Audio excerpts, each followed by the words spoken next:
দর্শক, আপনাদের মাঝে আরও একটি গুরুত্বপূর্ণ অভিজ্ঞতা শেয়ার করি। উনি হচ্ছেন এই খেজুরের গুড় চাষি, খেজুরের রস সংগ্রহ করেন, গুড় বানান। তো ওনার কাছ থেকে খুবই গুরুত্বপূর্ণ একটা ইনফরমেশন জেনে নিব এখন। উনি বলতেছেন যে চিনি দিলে গুড়ের স্বাদ হয় বেশি। তো খেজুরে যেই গুড় রয়েছে সেটাতে চিনি মেশালে আর কি স্বাদ হয় বেশি, বাজারে চলে বেশি, বেশি মিষ্টি লাগে। বেশি মিষ্টি লাগে। আর শুধু যেই গুড়, খালি গুড় হলে পারে একটু নুনাটা ধারণা লাগে, কিন্তু ওর সেন্ট আলাদা। সেন্ট আলাদা, মানে চমৎকার সেন্ট আসে, কিন্তু স্বাদ চিনি চাইতে কম। মানে চিনি দিয়ে মেশানো গুড় যেটা, সেটা চাইতে স্বাদটা একটু কম, পার্থক্য আর কি। পার্থক্য।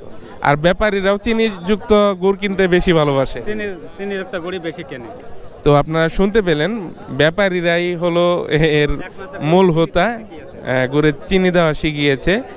ওনাদের চিনি না দিলে আর কি গুড় নেয় না। যে এই ভাই গুড় নিয়ে আসছেন, খুবই চমৎকার গুড়।